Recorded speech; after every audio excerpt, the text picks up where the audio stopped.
और फव्वारा चौक और उसके अतराफ पुलिस की मुजाहिरीन पर शेलिंग। कैंट स्टेशन और उसके अतराफ मुजाहिरीन प्रेस क्लब की जानिब रवाना हो चुके हैं। पुलिस और रेंजर्स की भारी नफरी ने कंटेनर्स और टैंकर्स खड़े करके रास्तों को ब्लॉक किया है। मजीद इस बारे में बता रहे हैं हमारे नुमाइंदे जुनेद जावेद। जुनेद, आगाह कीजिएगा। जी बिल्कुल, इस वक्त मैं मौजूद हूँ शाहराह फैसल पर और इस वक्त मेट्रोपोल के मुकाम पर हालत जो है वो बहुत कशीदा दिखाई दे रही है। पुलिस की जानिब से मुस्तकिल यहाँ पर जो है वो शेलिंग की जा रही है और मुजाहिरीन को मुंतशिर करने की कोशिश की जा रही है।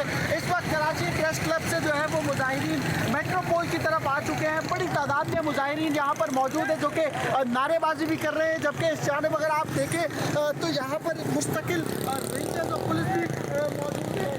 जो लोग यहाँ पर आ रहे हैं उनको जो है वो पुलिस मुंतशिर करने की कोशिश कर रही है। अलबत्ता यहाँ से जो गुजरने वाले लोग हैं उनको भी बहुत ज़्यादा परेशानी का सामना करना पड़ रहा है, क्योंकि मुस्तकिल यहाँ पर आँखों में जलन हो रही है और यहाँ पर शेलिंग जो है वो जारी